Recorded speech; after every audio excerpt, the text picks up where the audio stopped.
It's time for ROTD Weekend.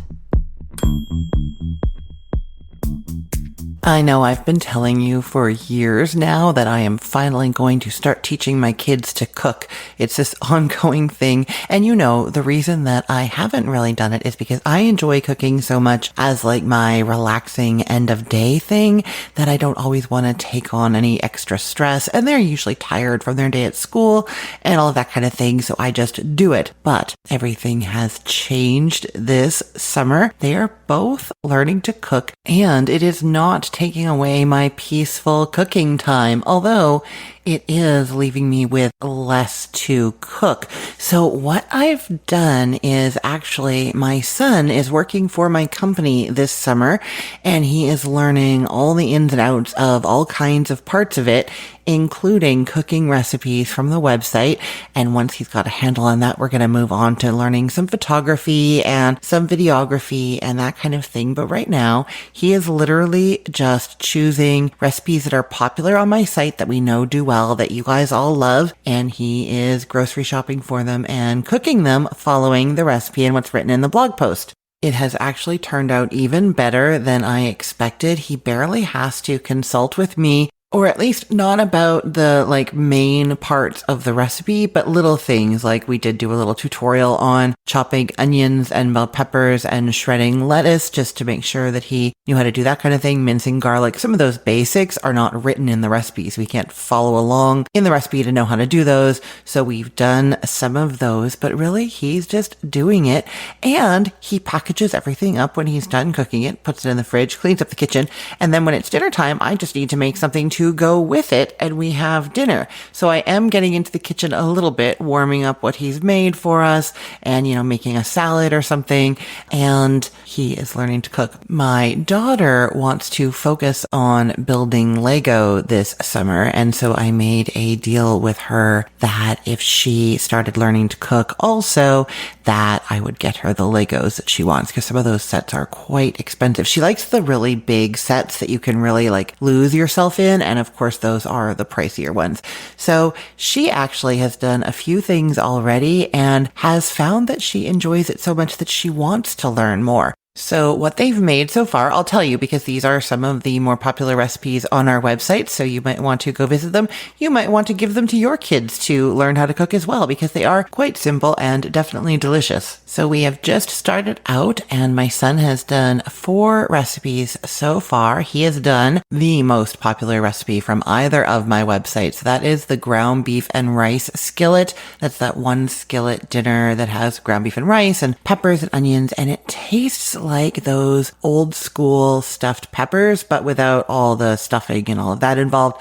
Delicious. He did a great job on that one. We actually had that for dinner last night, and my daughter had a friend over for the night and she loved it too and sent the link to the recipe to her mom. So that's how good that one is, and that's how well he did at that. He also did the creamiest mac and cheese recipe from the Cookful. That's the one that has heavy whipping cream and cream cheese in it. In addition to the cheese, it is decadent and amazing.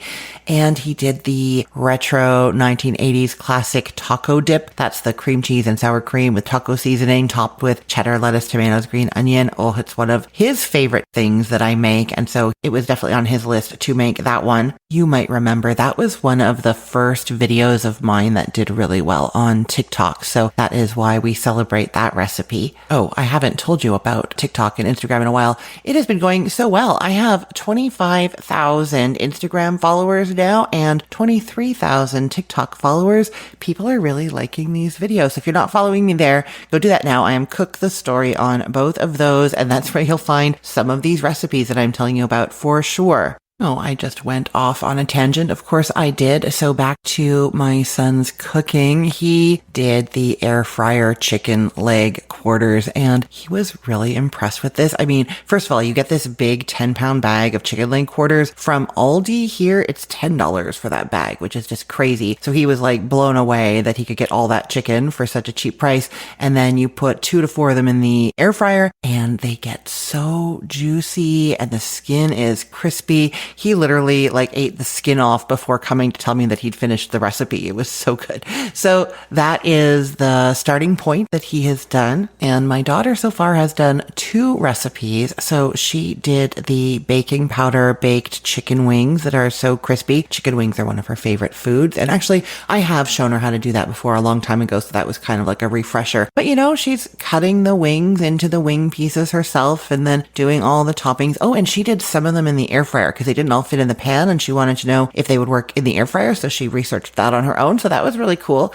And then she also did the basic oven baked chicken thighs. So you see they're cooking these like the protein main things or side dishes from our meals and they're doing great and they're kind of doing it on their own while I'm working. They're in the kitchen doing this stuff. And then I get to go into the kitchen, maybe make a side dish, a salad, warm up what they've made, and dinner is served. I still get some peaceful time in the kitchen and they are learning and I am so proud of them. And I guess I'm going to say it is working very well. So if you've got a teenager that you want to have learn to cook, you might want to just try printing some recipes off of the internet, my site or other people's sites, and handing them over and letting them go because they are able to do way more than I expected. Oh, you know what? I'll just throw in another little tip here in case you are thinking about having your teenagers learn to cook. A friend of mine, her name is Trish James. She's a vice president of Healthy Family Project. What she does is sometimes get some of those meal kits, like HelloFresh, or even you can get them at your grocery store sometimes. And she has them in the fridge and her kids make them for dinner and everything is like chopped and prepped and ready. So they don't have to worry too much about those skills like the ones that I was having to teach my son. And the instructions are written out kind of like for the whole meal and they just go to it. And it has helped them learn to cook, cooking their way through those, which shouldn't be that surprising because I'm sure you've heard from other people who weren't cooks before who have done some of these meal kits that have learned to cook a bit better through doing that. And then they, move on to maybe doing other kinds of recipes. So those are just some ideas. If you have someone in your life who you think wants to learn to cook or that you want to learn to cook, you can send them to my website and print off those recipes or maybe try the meal kits. Those are great ideas that don't take a ton of your actual time and stress. If you are finding that you don't want to do that, I totally understand that completely. Now, on the topic of learning, I have an amazing guest today who is going to teach us something great about baking that I did not know. You guys know that I don't have a huge sweet tooth, so I don't bake that much, but I do bake sometimes. I do muffins and cookies and cakes for special occasions, and I learned from Stephanie Grillo this week that I have been doing something wrong all along. So I am talking with Stephanie from dessertswithstephanie.com, and she is, of course, sharing a delicious recipe with us. But first, she is schooling me a little bit about my baking technique. So here we are, my conversation with Stephanie Grillo from dessertswithstephanie.com.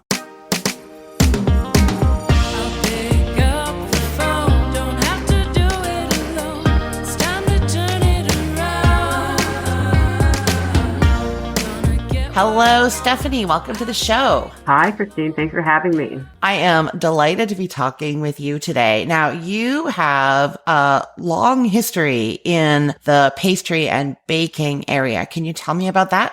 Sure. Well, actually, I started out in the financial industry, and I worked there for about 20 years. And I just started wanting something a little bit different. So I quit my job. Everybody thought I was crazy. And I went to pastry school. And the day I finished pastry school, I opened up a small boutique bakery in New Jersey. And I ran that for about 15 years and got to the point where I realized, you know how it is when you run your own business, you're working 7 days a week, 12 hours a day, etc. And I realized as I was getting to a certain point in my life that my husband was retired. So I wanted to do a little bit more traveling, spend more time with him. I've got 6 brothers and sisters. Some of them live overseas. So I sold the bakery, but I still have a passion for dessert and pastries. And so I decided the next best thing to do would be to use many of these recipes that I created in my bakery and share them with the world. Oh, wow. So the recipes on your site are from your bakery?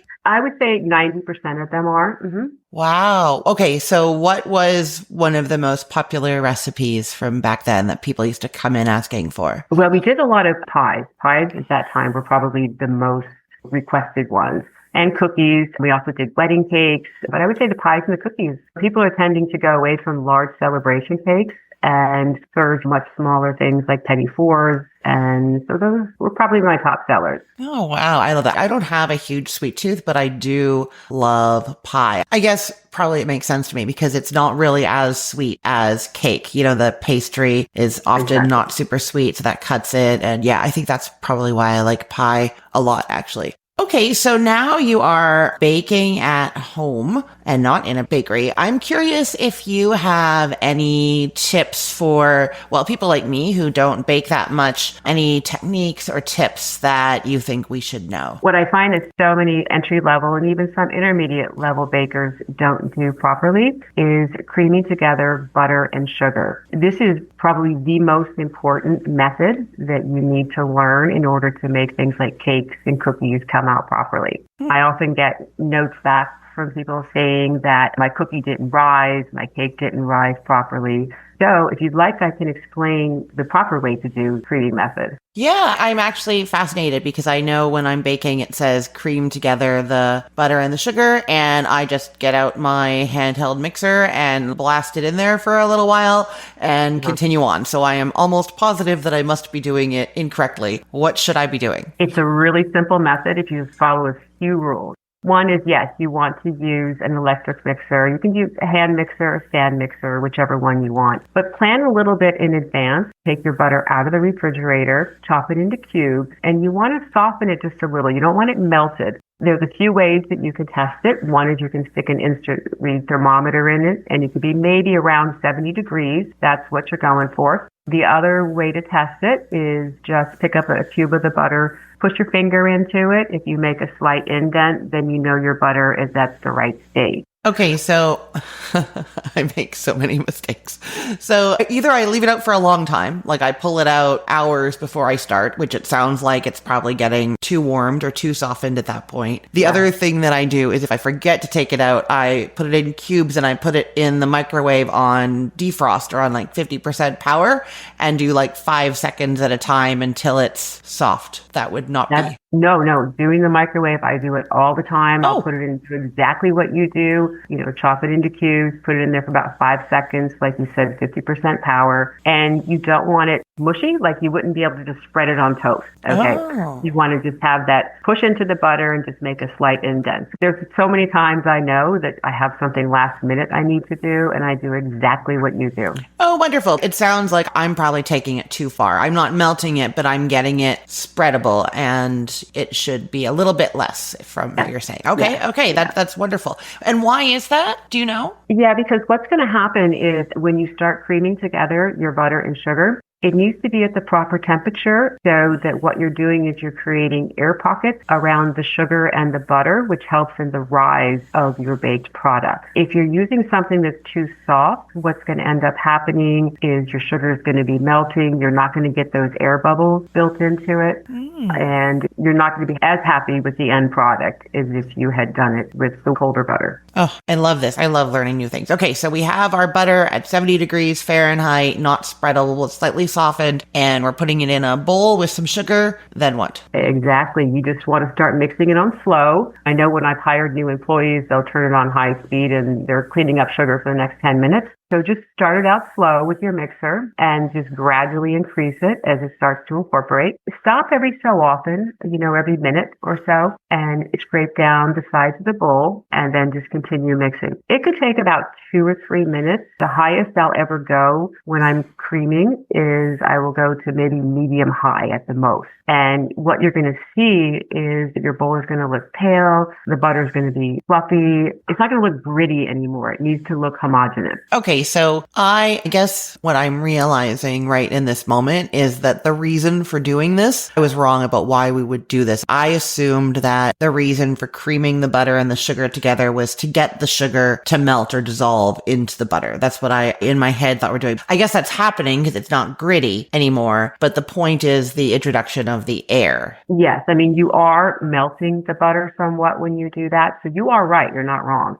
Those are two processes you want to take place during this creaming method. Right. So the sugar is getting dissolved into the butter and the air is getting incorporated at the same time. Now that I think about it, obviously the sugar is going to melt at some point. I mean, we're baking this stuff. So at some point it's going to melt and be dissolved anyways. So that's not the crucial thing that we're trying to do right here. What we're really trying to do is get that air. Yes. And the melting of the sugar is secondary. Okay. Now what I'm curious about is usually the cakes that we're making have a leavening agent in them anyhow. There's baking powder, baking soda. So why can't we just add more of those things? Why do we need this rising process? It's part of it. Once you start adding in your eggs and your flours and whatever flavorings that you want to go with, you still need those leavening agents in many cases.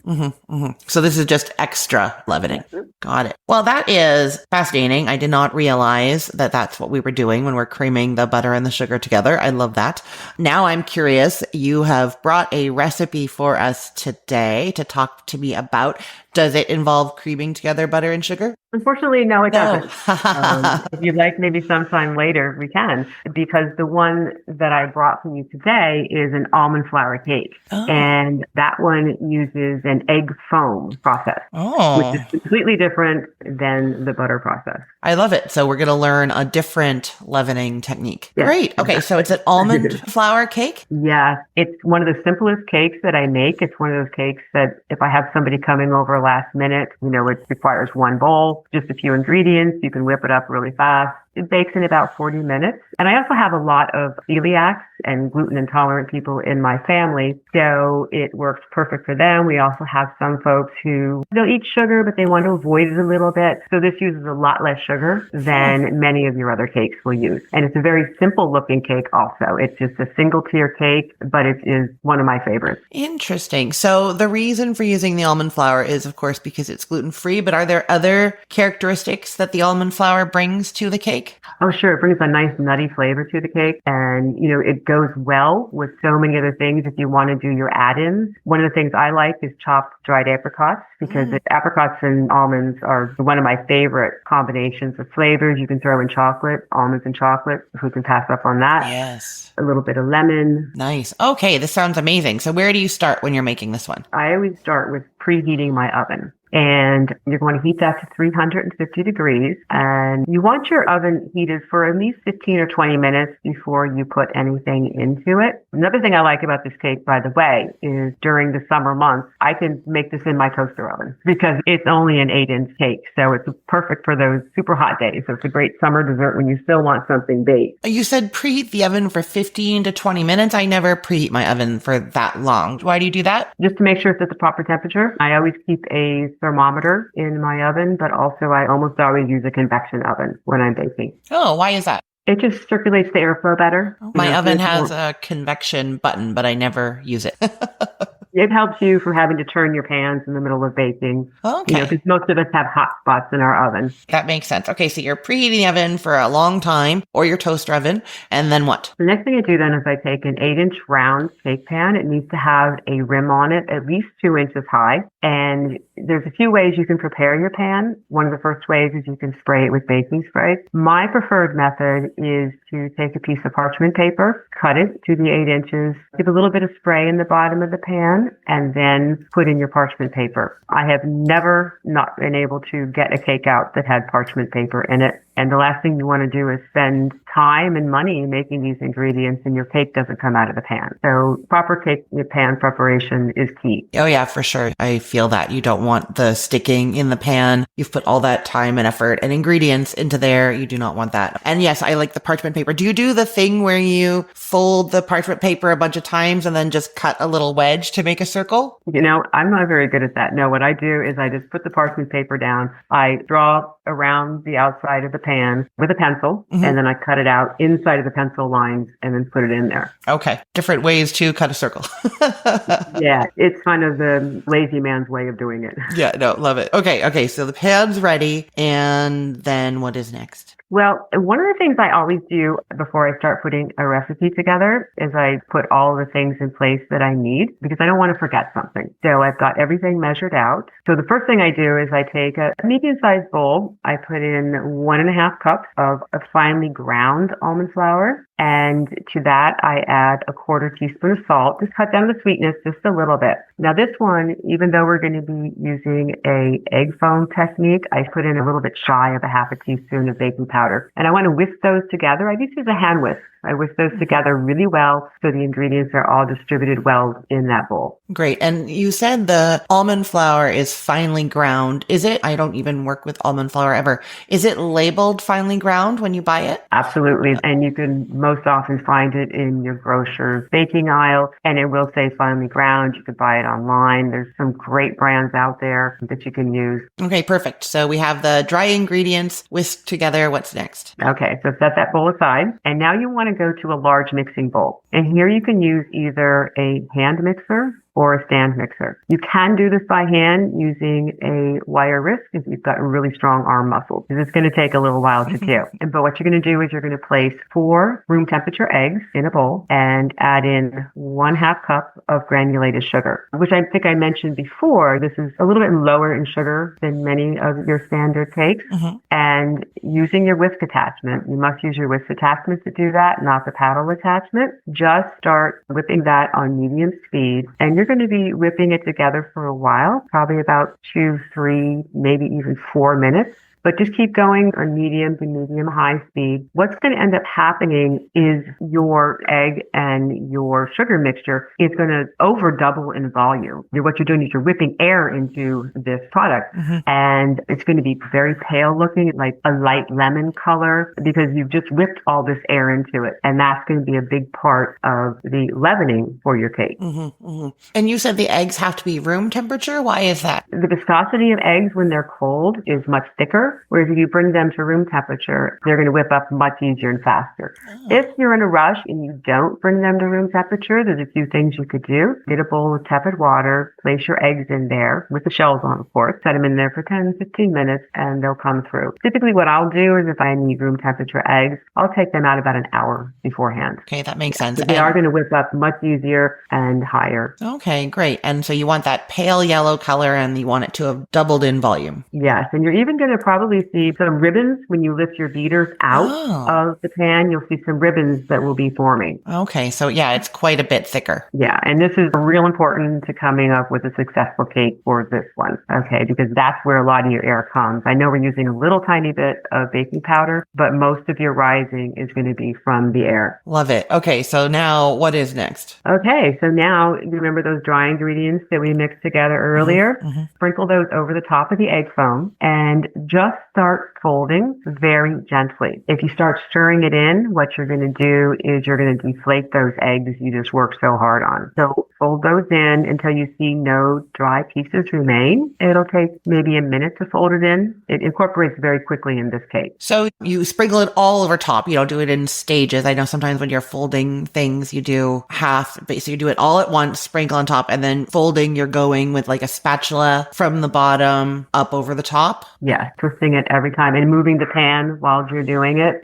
And yes, you're right. There's often many recipes where you'll add a third, but there's so few dry ingredients in this recipe, you can just put them all in at once. Okay, great. How much flour did you start with? We started with 1 1/2 cups of almond flour. Yeah, you're right. That is not very much. Okay, very cool. Okay, so sprinkled in and folded and then? And then what you're going to do, well, the fun part, you pour it into your pan and bake it. Now there's one more thing you can do if you want to, and this is really a preference of the person who's making it. There's a few things that I like to do: chop up dried apricots, maybe throw in a few handfuls of chocolate chips. And at this point, after you've folded your ingredients in, you'll now fold those in. Okay. Yeah. That makes sense. Just pour it into your prepared pan. You may need to use an offset spatula just to kind of make the top a little bit smoother. And then take a 1/4 cup of untoasted sliced almonds and sprinkle it evenly over the top of the cake.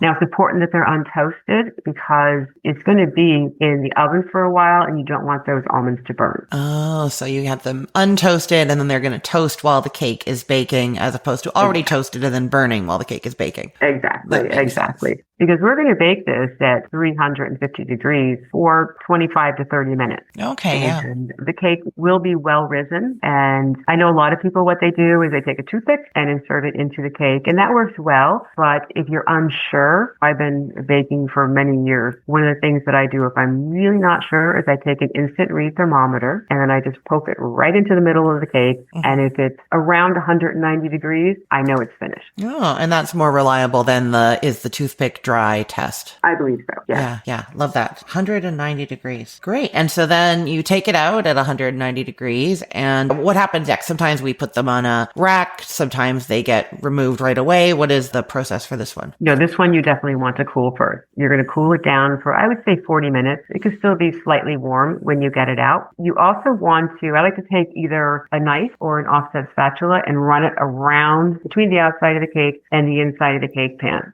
Okay. And so after 40 minutes, I'll do that. Then I'll flip it over onto a wire rack and then just transfer it over to a serving platter. Okay. And then the next thing, if you so desire, take about 2 tablespoons of powdered sugar and just sprinkle it all over the cake. Do whatever you want to decorate the top. It's perfect on its own. Write happy birthday on it with some chocolate. It's a very versatile cake. Oh, it sounds wonderful and such an interesting technique for getting the rise there, the eggs. Yeah. I love it. Well, Stephanie, this is wonderful. I hope everybody goes and tries this cake. And if they want, I will put the recipe link in the show notes for the episode for everybody. But if they want to find you online and see this and all your other creations, where should they go? Go to dessertswithstephanie.com. Almost all of my recipes will have instructional videos where I talk you through how to make something, but there's also step-by-step instructions in there. Oh yeah, and you have a nice YouTube channel too, right? Oh, thank you. Yes, I have a YouTube channel. Yes, we're growing. youtube.com/SMSINNY. Lovely. That is great. Oh, and there's a link to it on your site, dessertswithstephanie.com as well, so they can get there that way. Wonderful. Well, thank you so much, Stephanie. I learned so much today. I really love it. Well, good. I hope it was helpful for your listeners. And I also learned quite a bit just listening to the questions that you asked, making sure I address those with any of my readers. Oh, yeah. No, that's great. I think finding out what questions beginners like me have is probably very, very useful too. Well, thank you so much. Okay. And thanks for having me.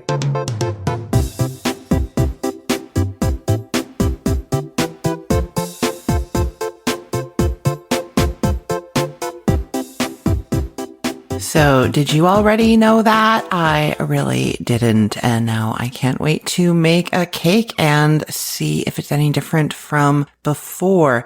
Thank you so much, Stephanie. Everyone, not only did we get that great tip or technique, we also got a delicious recipe. I am so grateful. So go and check Stephanie out, dessertswithstephanie.com, and she is smsinny1. That is SMSINNY1 on YouTube. Delicious things there for sure. So what delicious things are happening in my kitchen this week? I will tell you, I am not actually doing any real recipe development or testing photography or videos this week. There is a lot going on around here, and there are people in my kitchen, as I was telling you. They're doing a lot, so I am taking a little breather. I'm actually spending some time planning something exciting. My team and I are all going on a work retreat in Montreal in July. So one of my team members, Carla, lives in Montreal, and we are all going up there to see her work together and hang out. We are actually working on this thing that I have hinted at and haven't fully told you about, but it is to do with cooking for two. Do you guys remember when I asked you to fill out a survey a little while ago? So many of your responses came back with all kinds of different complications or difficulties that you're having in your kitchen, but I heard over and over again that people were struggling with cooking for two, whether because they are recent empty nesters or something else has happened and their lives have changed and they are struggling with this. You are struggling with this. And I know that I have struggled with this myself, especially when I was recently divorced. The kids were with me half the time. So 3 of us here. And then the other half of the time it was just me. And then eventually me and Marty. So sometimes 2, sometimes 4. And it is a very, very different situation cooking for those 2 two different groups, good and bad. So I know a lot about this. So we are developing something that is really special, I think really unique, really helpful for people who want to learn more about cooking for two, strategies to eliminate waste, to make it easier, to make it feel worth it when there's just two of you. Sometimes it can be harder than when you're cooking for a larger family to want to put in that effort. So we are tackling all of that. And a big part of that planning is this retreat in Montreal. So I am doing a lot of the planning for that right now. I have found some catering solutions for us while we're there, a place to have the retreat. We're booking flights. So that is what's taking up my time this week while my kids are doing the cooking in the kitchen. So yeah, I'll just say I'm not exactly saying what it is yet, but stay tuned if you are someone who's interested in learning more about cooking for two. I will be mentioning it here. You will start seeing it on Cook the Story. You will start seeing it on social media probably in September, but I'll be mentioning it again. Don't worry. Okay, so not cooking this week, or at least I'm not, but there are things going up on the websites, of course. Actually, there's just one new recipe this week. I know usually there's a new one on each site, but that did not happen this week because the recipe that I had planned never did fully turn out. And, I'm not going to put it on the site if it doesn't work. So that was that air fryer chicken parmesan. I am still trying to make that one work. It will come out at some point, but not yet. So there is nothing going live on the Cookful this week, but on Cook the Story, we have a new recipe for a lemon chicken and potato skillet. It is so yummy. It is boneless, skinless chicken breast, or you can do thighs with small wedges of potatoes cooked in a creamy sauce with lemon and oregano, and there's some spinach in there. It's like really simple and easy to make, but also kind of decadent and fancy. Some Greek flavor inspiration there, kind of like lemon potatoes, Greek lemon potatoes, or that avgo lemino soup, that kind of direction. All done in one skillet. Perfect, delicious dinner. That is going live on Cook the Story this week. I cannot wait for you to try it. And as you might have guessed, I am telling you about it on this podcast this week. So there is a new episode of this podcast every day, and I am telling you about a recipe every day that I've chosen that is perfect for that day, that week, that season. That lemon potato skillet is one of them. We're also doing just a how to cook steaks perfectly, how to dry brine steaks. It's summer grilling season. We want to be doing those steaks. There are some ground turkey tacos. There is some summer squash. Ooh, and that avocado toast that I was telling you about recently. I'm telling you all about that this week as well. So make sure you are subscribed to this podcast. Go wherever you like to listen to podcasts on your phone. Go to that app and search for Recipe of the Day. You will find me there. Hit subscribe, hit follow, leave a rating and review. I love it when you do that. The other way that you can subscribe is you can go to cookthestory.com/ROTD. There are buttons across the top for like Apple Podcasts and Spotify. You tap that and it'll take you right there. Subscribe, follow. And I will tell you also that if you want to get any of the links to any of the recipes or anything that I've talked about today, you can do that by just looking at the show notes for this podcast on your podcast app, or go to cookthestory.com/ROTD. Everything there is arranged by date, so it's helpful to know that today is June 7th of 2025. And yes, I will put all the links to the wonderful things my kids are making and the things that I have talked about to Stephanie's website, dessertswithstephanie.com, and her YouTube channel. It will all be there for you. cookthestory.com/ROTD. I am Christine Pittman from cookthestory.com, thecookful.com, the all new chicken cookbook, and from this podcast, Recipe of the Day. I hope you have a great weekend. Let's get cooking.